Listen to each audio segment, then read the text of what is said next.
শুভ সকাল সবাইকে। সবাই কেমন আছেন? আশা করি সবাই ভালো আছেন। তো আবারও একটি নতুন ভিডিও নিয়ে আপনাদের সামনে হাজির হয়ে গেলাম বরাবরের মতো।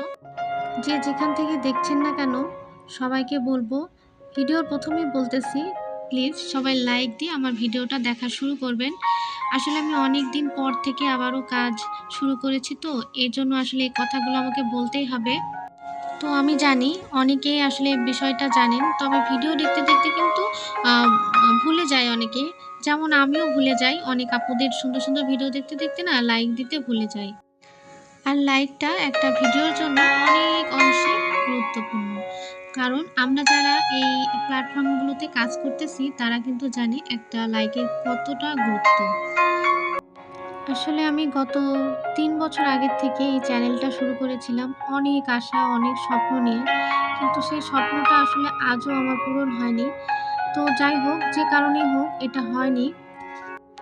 কারণ আমি ভিডিও যখন দেয়া শুরু করেছিলাম তখন রেগুলারলি কাজ করতে আ মানে অনেক চেষ্টা করেছিলাম কাজ করতে। তারপরে আ অনেকটা সময় এই কাজগুলো করেছি। কিন্তু কিছু, কিছু নিয়ম আসলে আমি ভালোমতো জানতাম না যে শুধু ভিডিও দিলে হবে না। ভিডিওর সাথে, সাথে আরো অনেক, অনেক কাজ আছে সেগুলোও করতে হবে।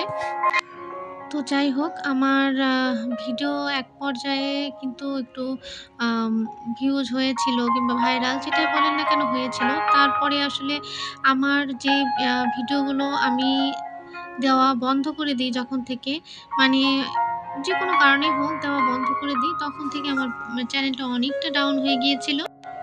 আসলে ভাবলাম যে না, কিছু আবার করা দরকার। আমার ভিডিওটা আবার দেয়া শুরু করা দরকার। আমার চ্যানেলটা এভাবে পড়ে আছে। আমি অনেকটা কষ্ট করেছিলাম।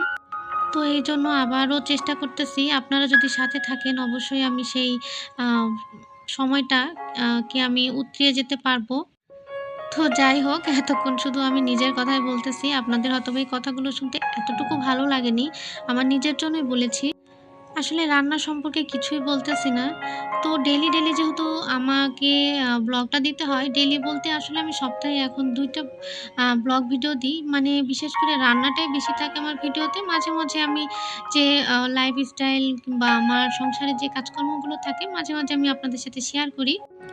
তবে আমার ভিডিওগুলো যারা দেখে থাকবেন তারা বুঝতে পারবেন আমার ভিডিওগুলো সবসময় বেশিরভাগ সময় রান্নার যে আইটেমটা সেগুলো একটু বেশি থাকে।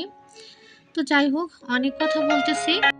তো এখন একটু এই যে রান্না বিষয়ে কিছু কথা বলি। আপনারা অলরেডি অনেকটাই দেখে ফেলেছেন। ১ম এ তো আমি ভাজি করলাম। আলু দিয়ে বরবটি ভাজি। এরপরে এই যে আমার ছেলে রান্নার মধ্যে বলছিল যে সে ডিম ভাজি খাবে, তাকে ডিম ভাজি করে দিলাম।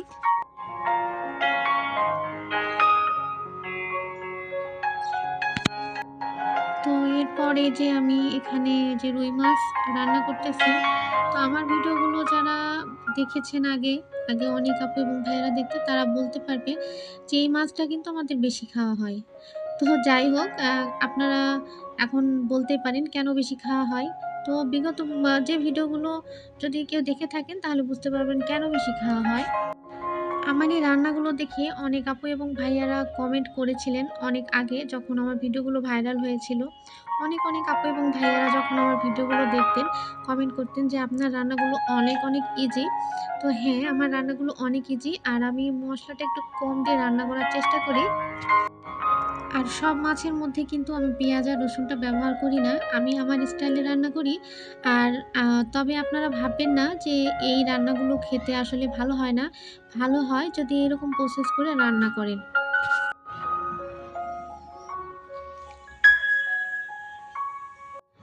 এখন আমি এই তো কুড়ি-কচু আলু এগুলো দিয়ে লবণ, হলুদ, মরিচ দিয়ে একটু ভেজে নিলাম। তারপরে এই যে মসলাগুলো দিয়ে দিচ্ছি, ঝালের গুঁড়ো।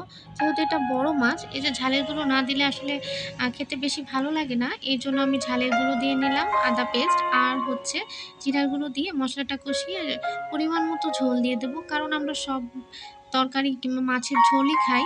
ভুনাটা একটু কমই খাই। মাঝে, মাঝে খাই, একদমই যে খাই না তাও না।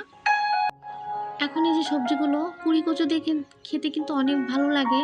তো সবজিগুলো কষানো হয়ে গিয়েছে। এখন এই যে পরিমাণ মতো ঝোল দিয়ে দিলাম। ঝোলটা এখন পাতলা দেখালেও পরবর্তীতে এটা ঘন হয়ে যাবে। তো ভাজা মাছগুলোও দিয়ে নিলাম। এখন বলতে পারেন ভাজা মাছ কি তরকারিতে দিলে ভালো লাগে? হ্যাঁ, আসলে যার যেটা খেয়ে অভ্যাস তার সেটাই আসলে ভালো লাগবে।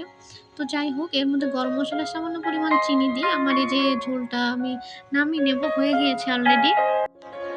আমি যে চিনির কথা বললাম, চিনি দিলে যে মিষ্টি স্বাদ হয় সেটা কিন্তু না। কারণ এই কথাটা বলার কারণ হচ্ছে অনেক আপুরাই আমাকে আগে জিজ্ঞাসা করত যে, "চিনি দিলে কি মিষ্টি হয় না?" না, চিনি দিলে মিষ্টি হয় না। মসলার যে তিতো, তিতো একটা স্বাদ থাকে সেই স্বাদটাকে আ মানে নষ্ট হয়ে যায় এবং তরকারিটা একটা সুন্দর আ মানে মিষ্টি স্বাদ আসে।